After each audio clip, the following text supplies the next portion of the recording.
Hello and welcome. This is Luke Hunt, and this is another podcast for The Diplomat. With me today is Stuart McDonald, who, with his wife Samantha Brown, established Travelfish, a very well-known website that covers travel and all the problems and all the issues associated with it across Southeast Asia. Stuart, why don't you take us back to where it all started and how Travelfish came about? Hi Luke. Sam and I were living in Bangkok at the time, and we had done various jobs working at newspapers and embassies and the embassy and that kind of thing. And we saw an opportunity. I'd written some guidebooks previously in the past, and I knew how to build a basic website. And so we put together what at the time was just covering very typical backpacker places in Southeast Asia, but it was where Sam and I enjoyed traveling to. And we had no plan, there was no business plan, we're not from a business background, and over the years the site just slowly grew. So now we're, I guess you'd say, one of the largest independent websites that are specific solely to Southeast Asia. And while the site started primarily focused on very budget backpacker travel, because that's how Sam and I were traveling at the time, the site has grown with us as we've had kids and changed our form of travel, and as we've moved around the region. And so now it appeals to a broader market, but we still try and focus on family-owned businesses and local operations and keeping your travel close to the ground. And of course, the whole travel industry has changed enormously over the last 15 years with the introduction of low-cost airlines, but at the same time there's the advances in digital technology, how people access their information about where they go and how they get there and where they stay, and also the politics of the region has had an enormous impact on where people go. How has that impacted on your business, and how have you seen those changes impact on the industry itself? Well, if there's one thing you could say about the travel industry is that's that it's forever changing. And so we've rode some of the waves of that change, and we've certainly drowned in some of the waves as well as things have changed. How people are traveling has changed. Like you mentioned, low-cost airlines, that's been a huge sea change in how people travel. I mean, when I first came to the region before Travelfish, so in 1993, the idea of going from KL to Siem Reap for a weekend was completely unfathomable for a budget traveller. You had to go overland from Bangkok, and the trip was legendarily awful. I remember it. Yes, the road from Phnom Penh was forever a shocker. But now you can hop, skip and jump all over the region, and visas have become much easier. Security generally has become far safer for international travellers.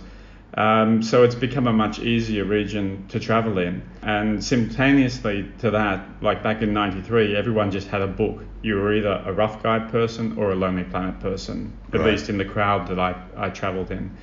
And while those books still can be very valuable, there's a whole plethora of other information available online, like what we're preparing on Travelfish, but there's also travel blogs and other destination-specific websites and tourism board websites and hotel websites, and every man and his dog has a website telling you what to do and how to do it and that kind of thing. So it's sort of gone from one extreme to the other, where previously you had one book and now it's really information overload.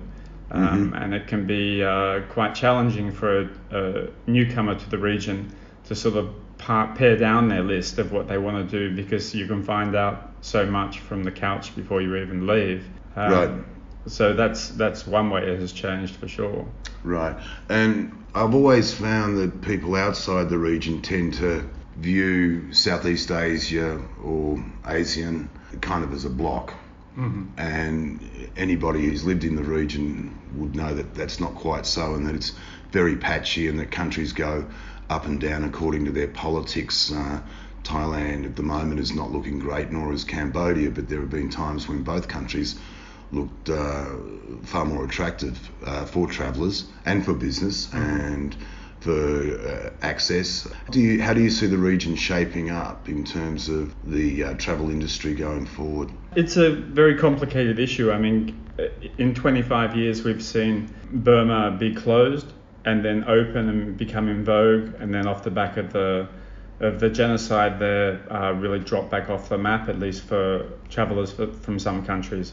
Cambodia was looking extremely promising. Now, like parts of the country, people are just stopping going there, for lots of different reasons. Indonesia is another classic example where when the visa rules were changed around the same time as the Bali bombings, it had a devastating effect on tourism to the country outside of Bali. Right. So you would have hoteliers in, say, Lombok or something say, well, Bali had the hangover from the Bali bombings, but it recovered relatively quickly in, say, 18 months or something like that. But in some parts of Lombok, they say that the hangover lasted 10 years. I've just come back from North Sumatra, and on that trip I went to Lake Toba, and there was almost nobody there, even though it was shoulder season. If there was 50 foreign travellers on the main island at Toba, I'd eat my flip-flops. But previous to the Bali bombings, I was told, Lake Toba was the most popular tourist destination in Indonesia after Bali. Wow. Yeah. So it was a devastating effect, and it's a combination of things. It's a change in visa rules. It's foreign governments, say in the UK, and travel warnings, maintaining very concerning travel warnings that really weren't applicable to much of the country. Mm-hmm. And that was scaring off people, and it affects travel insurance, which then affects tour companies, and so they stop bringing people and they cancel trips, so people stop coming. And to try and turn around from that kind of change can be very challenging for destinations, particularly when the infrastructure isn't as good as perhaps it could be. Yeah. And that combined with people are traveling different ways, like I said, off the back of low-cost flights.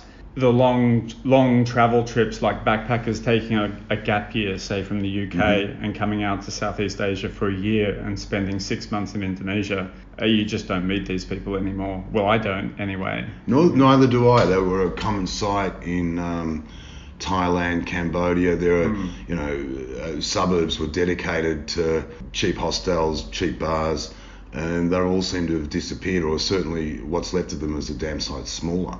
Well, it's people taking shorter breaks. I mean, in the UK or in Australia, people's financial situations have changed, and it's perhaps more difficult to put money away to go and take a year off to travel the world than it was in, say, 92 or something like that. But also it's like, well, it's this whole bucket list mentality, and I've got to go to Lake Toba and Bali and go to Yogyakarta and Singapore and Hanoi. And knock off 10 countries in 6 weeks. Well, yeah, and I mean, like 20 years ago, you couldn't do that in 2 weeks. Now you can. Right. But you'll be flying all those legs, and you'll only be spending time in the destination where there's the airport. Right. So. Well, that actually brings me to another point, actually.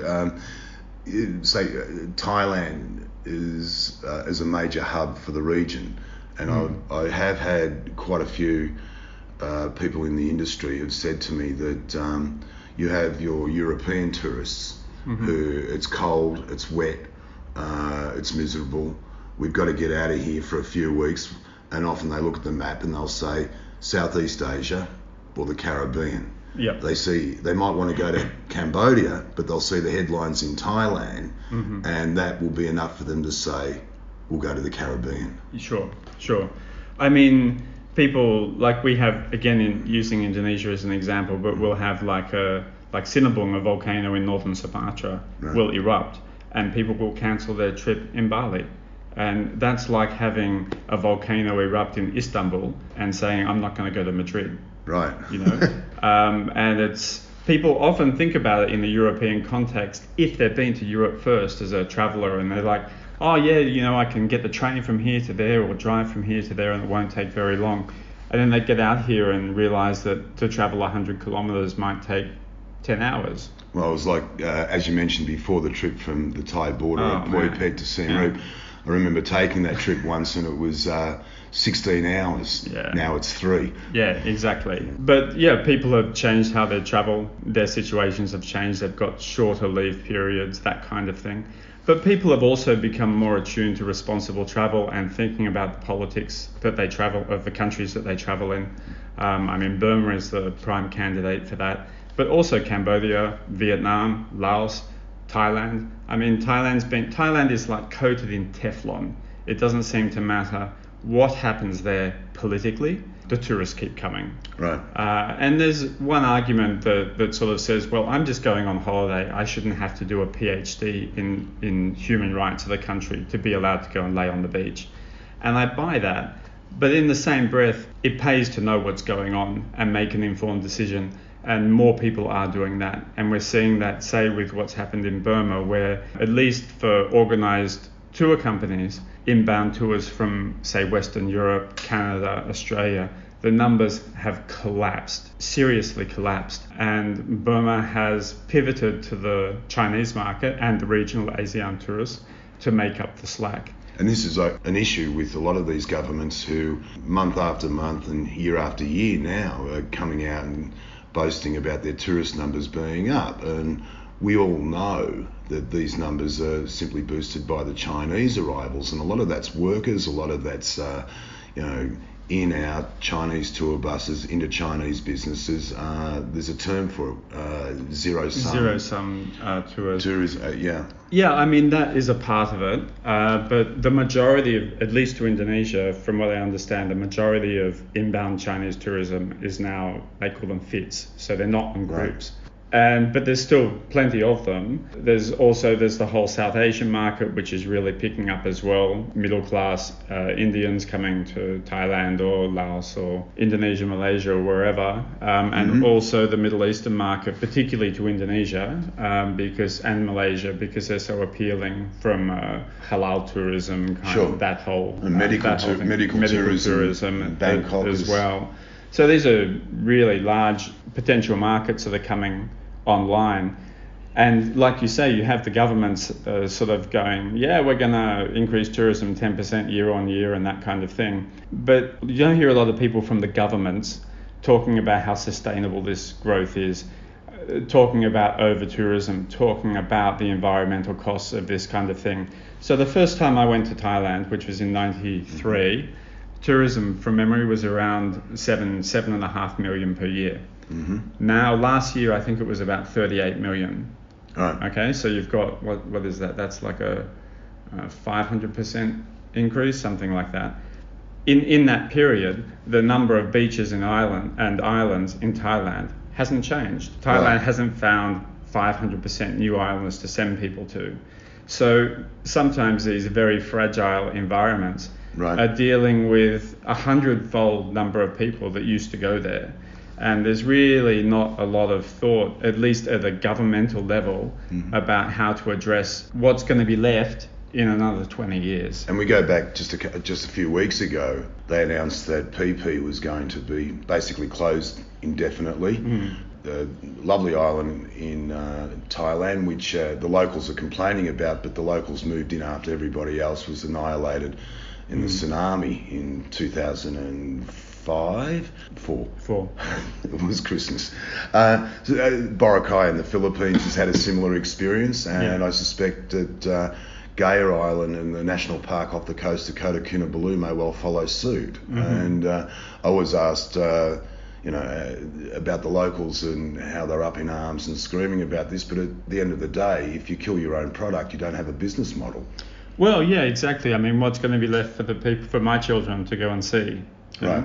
And I mean, yeah, you can say I'm going to close this destination for 2 years or whatever to clean it up. But if they had a more sustainable model of tourism in place in the first place, these kind of measures wouldn't be necessary. Like PP is a really good example. Like tragically, it was devastated by the tsunami, and I went there. I was there, I think, 5 days after the tsunami, and it was heartbreaking to see what had happened. But it was a silver lining to the disaster was it was an opportunity to rebuild the destination into a more sustainable place for people to go. That didn't happen, and it came back just as bad as it was previously, if not worse. And that's a missed opportunity. And now you're seeing the results of that on Phi Phi Lei, which is the island near it, where they've had to shut it down completely because the visitor rates were just insane. Yeah, I mean, you will see this kind of thing more. People are saying, like, I don't want to go to this museum, or I don't want to go to the Royal Palace or something like that, when I'm going to have to queue for 4 hours, or there's 10,000 people there, or that kind of thing. Take a number. Take a number. I mean, this kind of thing, I wouldn't be surprised in the next 5 years to see more systems where you'll need to book in advance, where museums will look at, okay, what is the ideal number of people that we have moving through this place? And so we'll make this many tickets available, and even if they're free, but you still have to reserve a place. Right. And so if you're not people reserve their hotels, they reserve their flights. Mm-hmm. People can do this, and if you don't plan ahead, if you don't get a ticket, well, get a postcard. You know, we went to Japan a few years ago, and everybody had told us to go and see this. I forget the name of it now. It's some famous whiskey brewery, and of course I didn't plan anything. And just before we were leaving, this friend's like, so have you booked your tickets? Mm. And I'm like, what are you talking about? I was just going to go. And she's like, no, you have to book in advance. It's set numbers and everything. And so, of course, it was completely booked out, and we weren't able to go and see this whiskey distillery. And I can see that kind of thing replaying itself at so many destinations. Right, but there's only so many museums people want to see, and a lot of people, particularly in the West, are repeat travellers, and they go back to the destinations that they love. Yeah. And many years ago, governments were complaining that it's all well and good to get the backpackers in, but they don't spend any money. Now we've got the middle class markets. The middle class people have been coming in, and they have a lot more money to spend, and they're the educated people that we're talking about. Mm-hmm. And they don't necessarily, they don't want to stand in queues. Mm-hmm. And it's what you were saying before about being a little more educated. The more educated people tend to have more money. These are the people the government wants, but there's a contradiction of terms emerging about why would they come? Why would they spend their money here? And what are their alternative destinations? Well, I'm going to bring this back a bit, because I'd like to talk about this. Sure. This often gets trotted out, that backpackers don't spend money, right, or that they spend less money. And at Travelfish, one of the things we like to think about tourism is much more than just going and laying on the beach, or having a green curry, or going to a museum or something like that. It's the opportunity for cultural change, for learning about people in different cultures, and learning a bit of the language, and that kind of cultural interchange, which I think, particularly in the world today, is a really important thing for young people to do. So backpackers might not be spending $100 a night or whatever, but they're far more likely to be staying in a locally owned business. Right. They're far more, and so that trickle-down effect, they're putting their money in the Ibu's hand, who's working in the street front restaurant that a package tourist would just walk past, or it looks too dirty or whatever. They're the ones who are going to be staying in the locally run, family-owned guest houses and that kind of thing, and they're putting money in these people's hands. When a more mid-range traveller, I mean big stereotypes here, but bear with me, when a more mid-range traveller comes through, they're staying at a chain hotel that might be owned by a hotelier from Jakarta, who has absolutely no vested interest. I mean, yes, the hotel's creating jobs and all that kind of thing, but this whole growth of mini hotels, the $25 a night thing where you get, everything you need, they're completely interchangeable and forgettable. Right. Where when you're staying in Pak Nyoman's homestay, and you're meeting his kids, and his wife's taking them to school and all of that kind of thing, there's a lot more cultural interchange and learning wrapped up in that. And I think it's really important for younger people, well, and older people too. No, I'm up for it. You can teach old dogs new tricks, right? It's just whether they remember them or not. To sort of give people a better understanding of the countries that they're traveling in. I mean, Indonesia's the prime candidate for this kind of thing. Like, you look at how the Australian media often reports on Indonesia, and often it's good, but often it's terrible. And screaming headlines. The screaming headlines, and it's not democratic, and it's going to be a conservative Muslim nightmare, and all of this kind of stuff. I mean, if you go and spend any time with local people running local homestays, you'll realize that this is like way off the mark. Right. So that kind of cultural change is, I think, very important, and it takes people further afield. It takes people to where there aren't the mini hotels and a Marriott and that kind of thing. And so from a locals, like, this is a two-way interchange, It's not just the foreigner coming and getting to gaze at the locals. It's giving the locals a better understanding of, say, what an Australian is like. And I mean, Indonesia's Australia's closest neighbour. Yes. I'm pretty sure. Absolutely. But you leave Bali, you don't meet Australians. If there's waves, you'll meet Australians. If there's no waves, there's nobody there, And I've traveled not all of this archipelago, but a lot of it, and you'll meet French, Germans, Spanish, a lot of Spanish, Italians. You don't meet Australians. Right.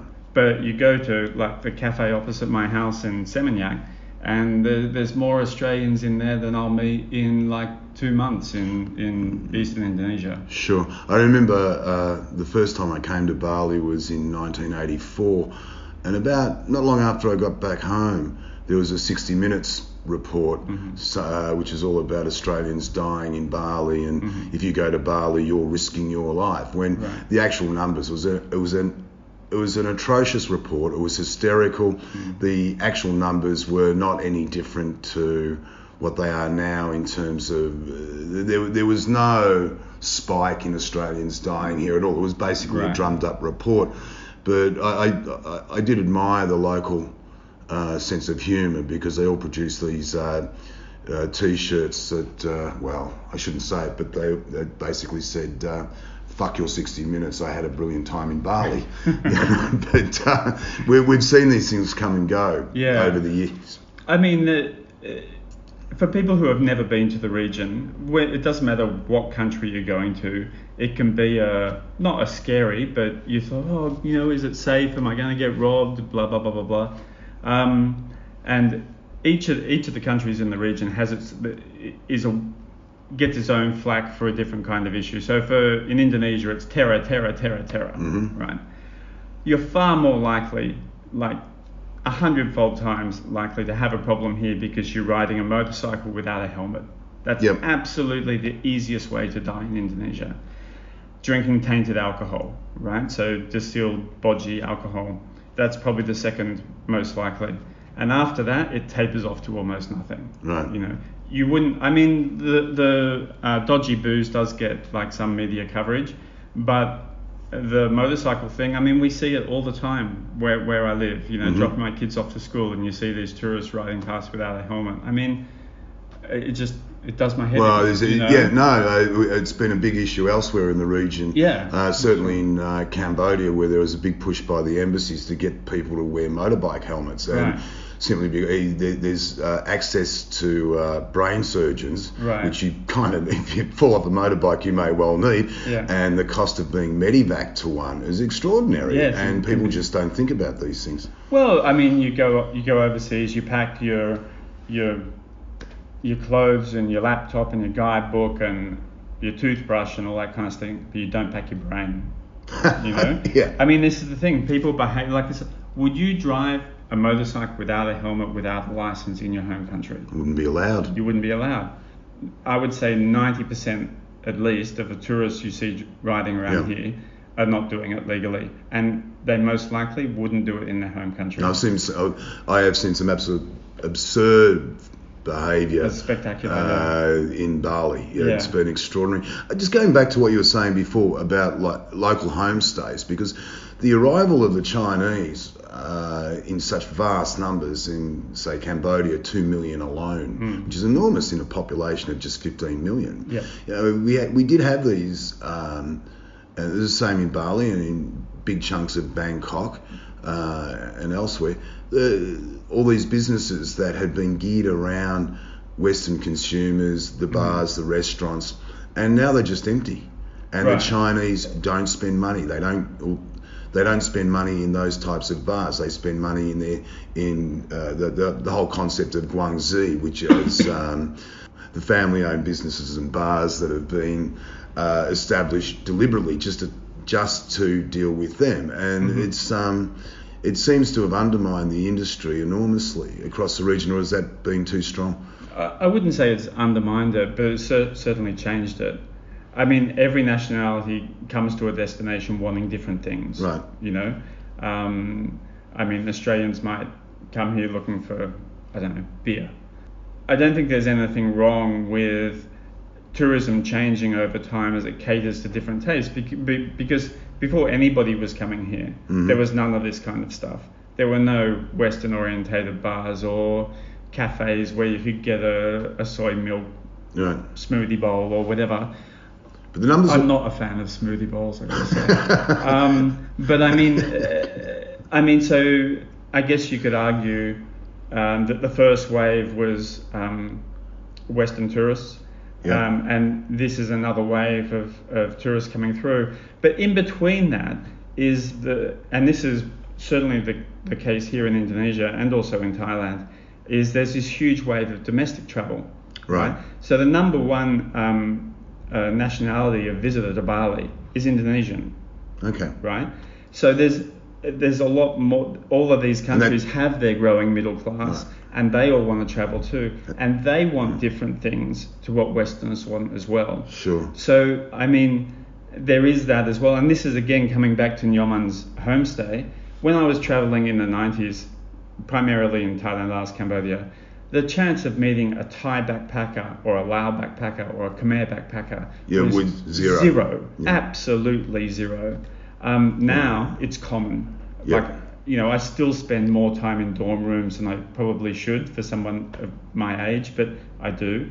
And I'm more and more and more, I'm meeting domestic travelers there. And again, that's an opportunity, not just for cultural interchange, but to say, oh, right, okay, you're from Nong Khai. Well, when I'm in Nong Khai, let's catch up and have a coffee or a beer or show me around town and that kind of thing. And so, again, that's great. I mean, the China thing is noteworthy for the size, like the volume of people. But I mean, I think people get hung up on the nationality when really it's the volume. It is the volume. It's the volume. I mean, if Cambodia was getting 2 million New Zealanders a year, right, for an example, it would still face the same challenges. Yes, right? But one of the reasons why I'm raising this point, I think another example would be Macau and the casinos, where they've just the Chinese government has basically hammered the casino industry by just saying, no more. We give you the visas to leave the country. We give you permission. So if a government doesn't toe a Chinese line, so for argument's sake, Cambodia, if it doesn't toe the Chinese line on its position in the South China Sea, the Chinese government can quite easily turn around and say, we're gonna 2 million tourists a year. Let's drop it back to 100,000 and see how you feel then. Well, that's always a case of not having all your eggs in one basket from a destination point of view. Casinos are a good example of bad tourism development, right? You can look at, there's lots of people who are single issue travelers, right? They might be skiers or surfers or divers or whatever. And to a point, the surfer doesn't really care where he's going if the waves are good, right? Like, I meet lots of surfers who know barely where they even are in Indonesia, right? Yep. They're there for the surf, right? Same with divers, and same with people who are primarily driven by going to a casino. They don't really care if the casino is in Macau or Sihanoukville, for example, right? They just want to be able to gamble. The difference between those two, these kind of things, is that with divers or surfers or whatever, there's still the opportunity to be involved in local businesses, to stay at Nyoman's homestay, to leave money in the local community. Casinos are not locally owned. Casinos are almost invariably foreign money with a local partner who's coming in and plonking it down. It's this vertical enterprise that's got the casino and the room and the restaurant. There's no reason to leave. I mean, Joe down the street might get a job making beds or something like that. That's it. Yeah. And so I think casinos are a particularly, from a sustainability point of view, and there's also the organised crime and everything that comes with money it. laundering. That has become a real issue in Sihanoukville. It's a particularly bad example of unsustainable. Its development that the local community really doesn't benefit from, other than getting some crappy jobs somewhere in the building. And all the money is siphoned back off. It doesn't go into roads and schools and taxes and things like that benefit the local communities. Not in the same way as like when you've got surfers or divers or skiers or whatever. Not there's much of a skiing industry in the region, but all of those kind of things I think are better. Like it's a long line, and you've got casinos at one end, and you've got say surfers and divers somewhere in the middle. And actually going back to skiing, I'm amazed at how many people are heading to Korea and Japan, and people from Southeast Asia who just want to experience the snow. Right. And when what you were saying earlier was, I thought quite correct, in that the only Cambodian you met abroad 20 years ago was a refugee. They didn't even have they never had passports. Right. And the thing is that when you were traveling then, your interactions, like unless you really made the effort, your interactions with local people was primarily a transactional one, right? You were buying a beer or a somtam or paying for a room or whatever. But when you're sharing the dorm with them, or you're hanging out in the common room or whatever, it changes the whole dynamic. And I think there's a lot of positiveness that can come out of that. And like I said before, coming back to like the general sort of what's going on in the world, and people are becoming less and less into other nationalities and that kind of thing. I think having this kind of cultural interchange is a really undervalued benefit of tourism that the governments really don't seem to be switched on to. And despite the governments, on a final note, you sound quite positive about the outlook for the industry. I guess travel is going to happen anyway. It's going to happen anyway. I wouldn't say that I'm very positive about the outlook. I'm very positive about the potential of what it could be.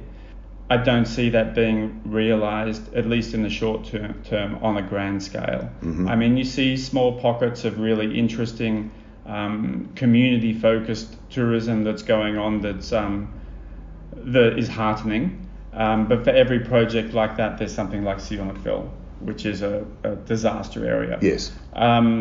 So I think with a pivot and a bit more effort and a bit more of a long-sighted view from the tourism departments, I mean, there's stacks of potential. And then in that case, on a final note, perhaps you can name 3 prime destinations that no one else knows about that could be worth visiting over the next 12 to 24 months. 12 to 24 months. Okay, I'll pick them across a few different countries. So in eastern Indonesia, there's an island called Alor, and off the west coast of that is a tiny island called Kepa Island that has one place to stay and some of the best diving in the region. The people who have been running the place there have been running it 20 years, I think, this year, and I love it. It's one of my favourite places in Indonesia. In Vietnam, I'm a really big Rap-on Hue, which is long been a popular place to go, but it still seems strangely little visited because people are in such a rush to get to Hoi An. Right. And it's like, slow down, smell the coffee, give it 2 or 3 nights at least. I think it's a really wonderful city, and the food is just spectacular. And a third one, well, that's a bit tricky. I'm trying to think of somewhere in Thailand off the top of my head. Maybe Sangkhlaburi, which is sort of up a couple of 100 k's west of Kanchanaburi, so near the border with Cambodia. It's a very interesting, beautiful place, very low key. Primarily now gets local tourism because the backpackers don't have enough time anymore. And it's a beautiful spot. Walking across the wooden bridge there early in the morning is pretty special. Okay, all right. Stuart McDonald, look, it's been a fantastic chat. Thanks very much, and all the best for the future. Thank you, Luke.